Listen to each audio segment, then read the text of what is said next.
Hello, it's been a while. So last week, a thing happened. And I don't know if you guys know this. You know, myself, I was watching a Charlotte Dobre video. I'm pretty sure it had something to do with pettiness. Not sure. And this video, scroll past this video, which offered an uncensored look at the incident between Will Smith and Chris Rock. The slap. So I watch because I'm not watching the Oscars because I haven't watched the Oscars in years.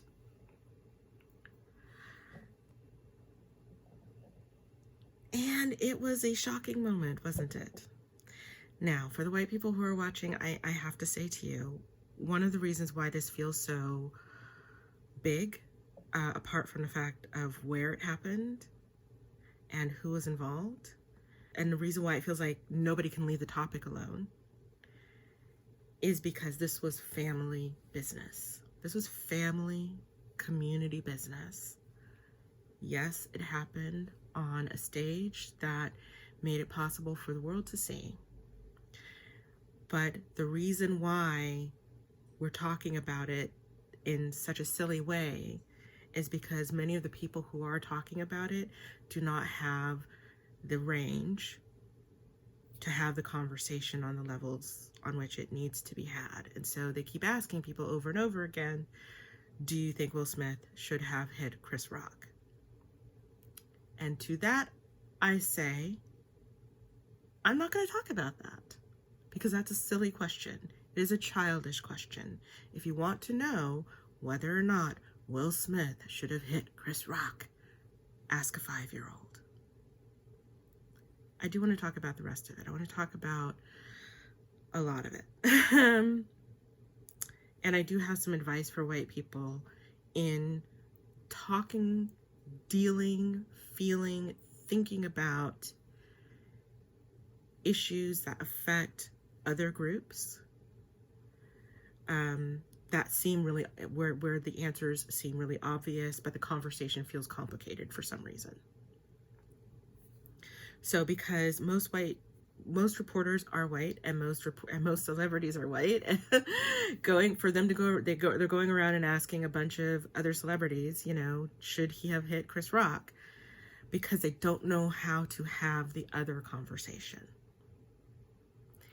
And I'm going to go into some parts of it, but not a lot of it, because I think there are a lot of people who do that far better than I do. I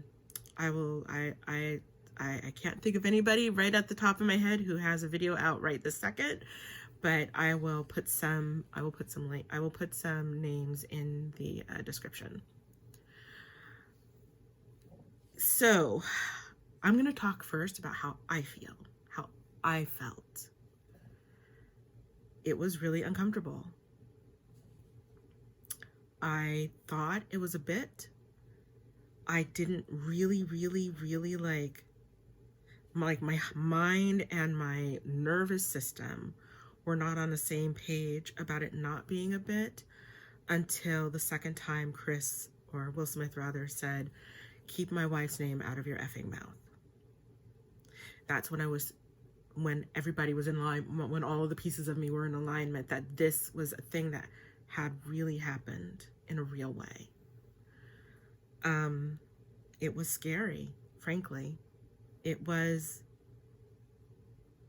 the moment I remember feeling kind of scared watching Will Smith sort of advance on Chris Rock, who was a very little man. And Will Smith is a very big guy. And I knew that there was danger in that moment. And the danger was, it wasn't like about like a physical danger. It was like, I felt like someone was going to come off looking really, really bad. I didn't know what was going on. But I also know I feel bad for everyone. I feel embarrassed and humiliated on Chris Rock's behalf. To have this particular job, to be given this particular role in the Oscars is kind of, it's a thing. It's a kind of a big deal. And to have that moment, in that moment, someone do something to you that is both humiliating, meant to humiliate and to show contempt in front of the world, I don't wish that on anyone. And I still feel like smiling just a little bit in that. Because I think that applies to Jada too. I don't wish that on anyone.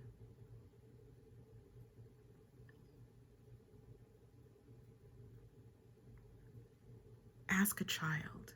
Ask a 5-year-old, I said, right? Ask a 5-year-old if it's okay to kick someone when they're down. Because yeah, Will is maybe flying high, I don't know. I bet this has been a rough week. But she's been having a rough time. They have an open marriage. They have a marriage in which both of them are allowed to have relationships.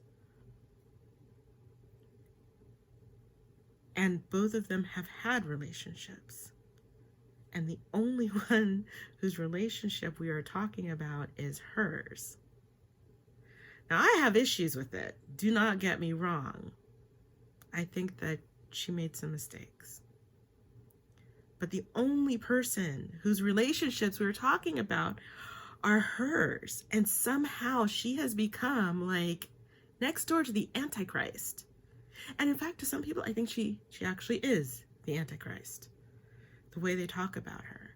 And in addition to that, she is an actor, a beautiful woman who is a leading lady, which is a particular thing in Hollywood. She's got that leading lady look to her. Even if she doesn't get, the kind of leading lady roles she should have been getting all along. She has the leading lady vibe. And for that, there are certain expectations as far as appearance. And just as a Black woman, like losing your hair, my mom is experiencing some hair loss. And let me tell you, that is a topic we tread very lightly because it is fraught with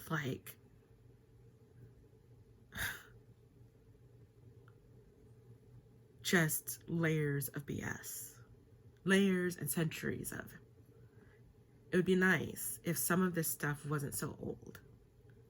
If, we could have, if my mom's hair thing could just be a medical condition. But because of the significance of Black women's hair in American history, it's more complicated than that. So she's been getting kicked when she's down, and she has an autoimmune illness.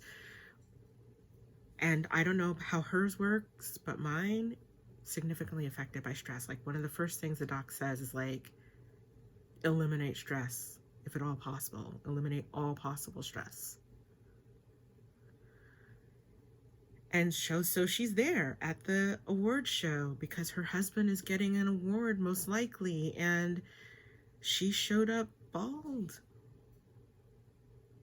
because she cannot show up with hair.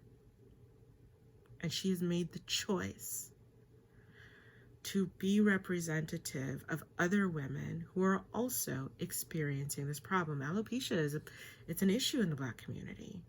Hair loss related issues are especially fraught for us.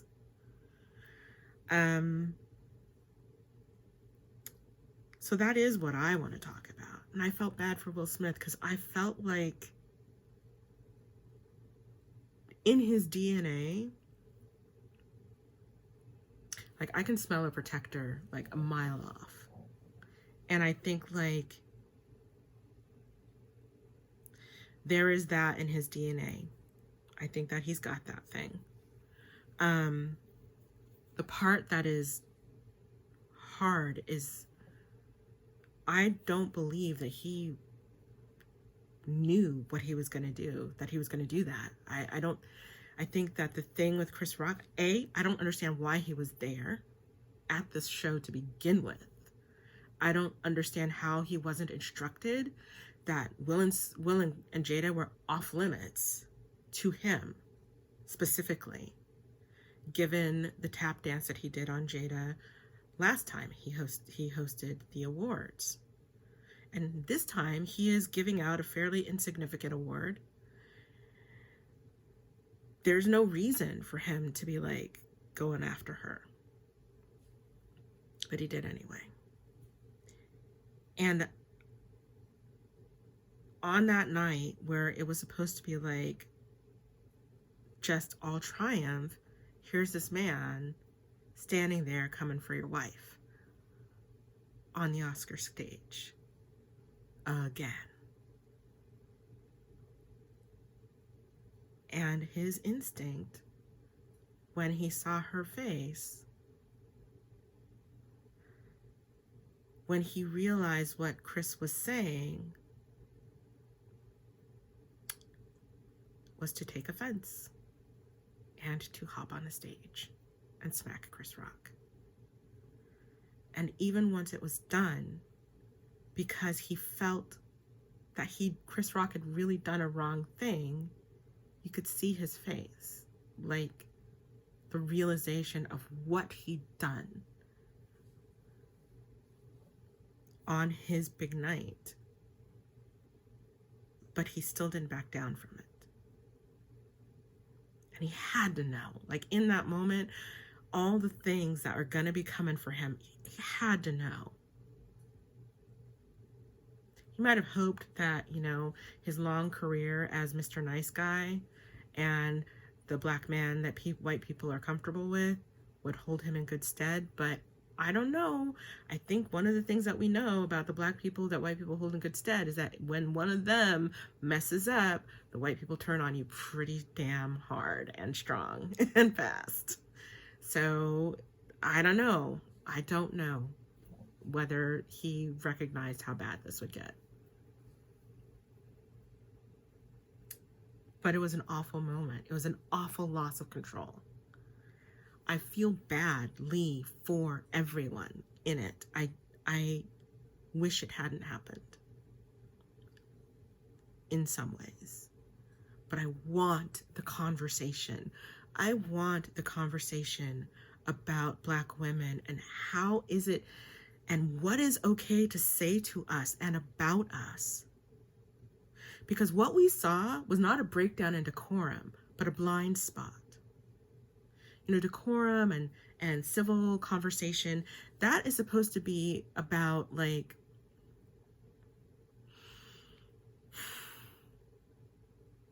it's how we keep from fist fights from breaking out every time there's a gathering of human beings. And so how do we avoid that? We agree that there are these things that are out of bounds, that are off limits, but unfortunately there are groups who were never consulted about their comfort when it comes to this, when it comes to what a civil conversation looks like. It was considered rude to say the N-word, but not to be a racist for a really long time. So people say things, people behave, and people say things publicly that make you want to hit and kill and just wish that you could like disappear and die and all kinds of things that people will say just casually, and you should just take it because you should. Because it's a joke, because it's not that serious, because you should have a thicker skin, because everybody has problems, blah, blah, blah, blah.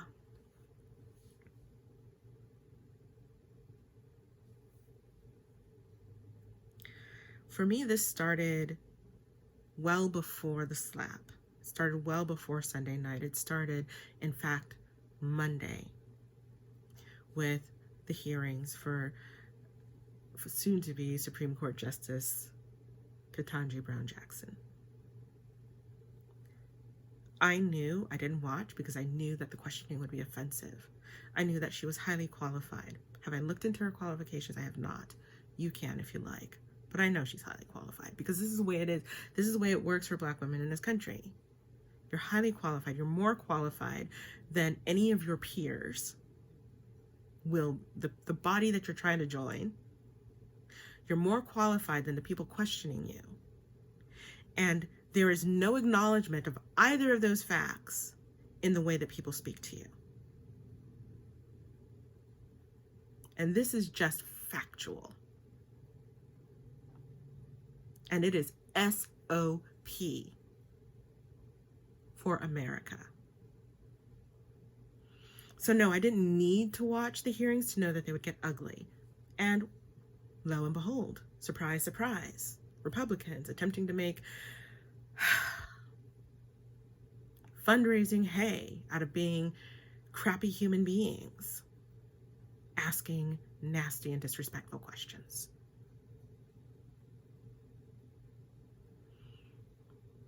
So I was already cooking. And I have a question. What is too far? What is considered a thing that you're not allowed to say about Black women? What is considered a way that you're not allowed to speak to Black women? I don't think that line has been drawn clearly enough. We have watched over the years, both in videos that are both fictional and nonfiction, we have watched men hit other men for white women.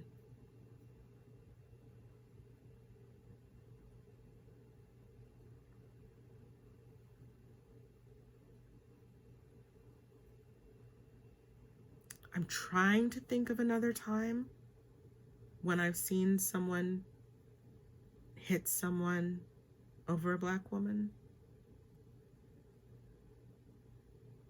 There may be some. I just can't think of any because that's how rare they are. I do not think violence is the way to solve anything, but the drawing of a line that says this far, no farther, and enough is enough would be nice. Because I have feelings too. And when people are crappy to my sisters, they're crappy to me. And then people are crappy to me as well. It's beautiful. Anyway, so white folks. I've talked about my feelings. White folks. My white brothers and sisters, as Cornel West would say. Do not be Judd Apatow. I know he deleted his tweet, but Judd deletes. This is not the first time that Judd has had to delete a tweet for being a jackass. Here's the thing. This is really complicated, and it is family business and none of yours. And I get that it is hard to know what to say in many situations. Like saying the wrong thing is something that a lot of white people are very afraid of. This actually is for all non-Black people, frankly. Really afraid of saying the wrong thing. And this seems like a very cut and dried situation. So a lot of people are going in very hard with the whole self-righteousness because this, they know, is like, this is black and white, obvious. Black letter, obvious, bad thing. Let's talk, let me go in. But here's the thing. If you are still, and I'm going to say this to Judd as well. Hello, Judd. I know you're paying close attention to me. If you are still too afraid of your biases to examine them and manage them, you're going to show up looking like a racist, more likely than not, in talking about this very simple, very cut and dried, very obvious black and white, right and wrong, right is right issue. So let me help you. Do talk about your feelings. Like I talked about my feelings. I talked about how I felt in the moment of watching it. Do give both of these men the benefit of the doubt. I know it sounds like a crazy thing to do because you saw what you saw, but here's the facts. We always give white people who are behaving badly, even on camera, the benefit of the doubt. Victoria's Secret Karen, mentally ill. People trying to overthrow the government and poop it in the Capitol building, protesters. You see what I mean? You can do it. Imagine that these guys are your brothers or your husband or your cousins or whatever. And think about all of the stories that you know of people hitting each other in inappropriate times at inappropriate places. Because we all, you know you've been to that family reunion, or you have that friend who's been to that family reunion where the fights break out.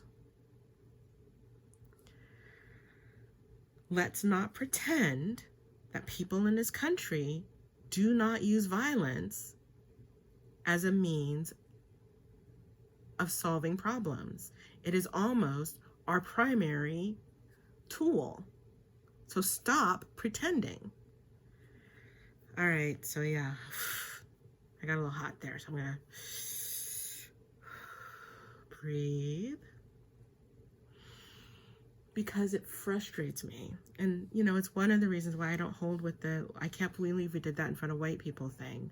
Because frankly, as a white person, you have no leg to stand on when it comes to talking about what's inappropriate in terms of violence. Because you live in a nation fed to you by genocide and slavery. You're standing on ground that other people were killed on. Most of us are living on ground that people were killed for. So let's, dial back our certainty of who we are as a people a little bit. Give them the benefit of the doubt.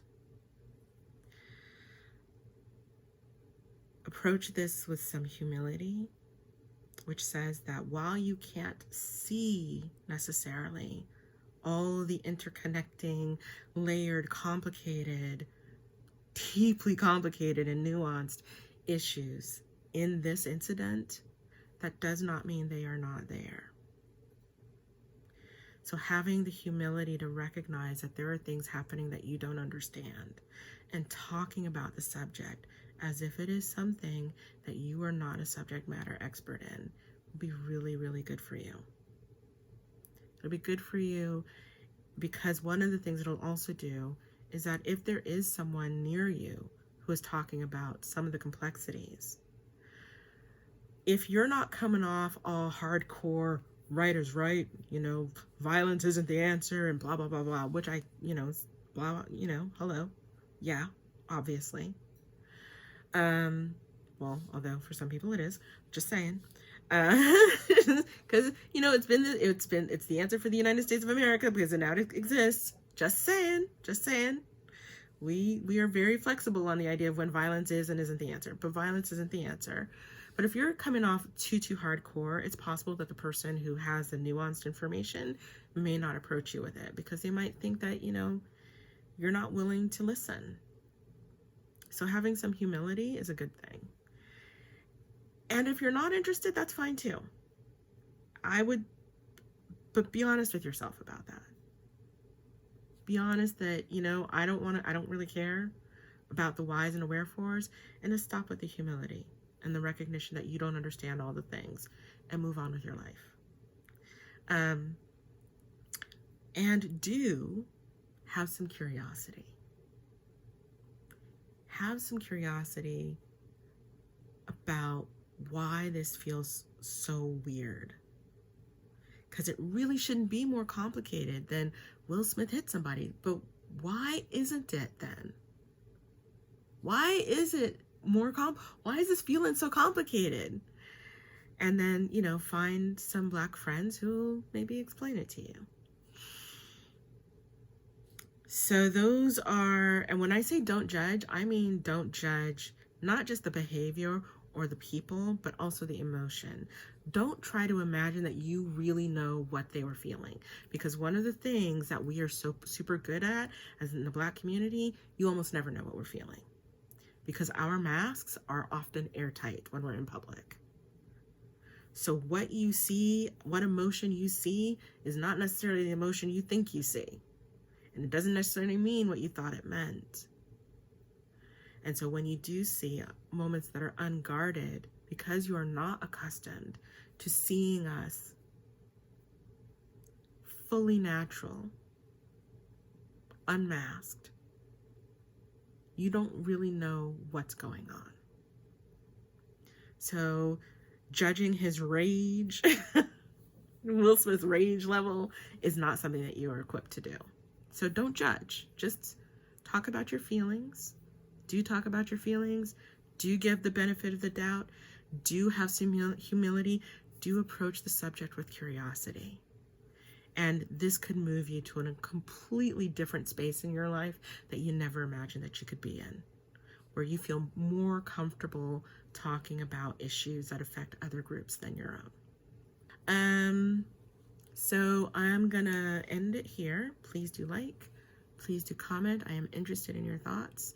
My DMs are open if you have questions that you would like to ask. This is Maya at La Coaching. Good night.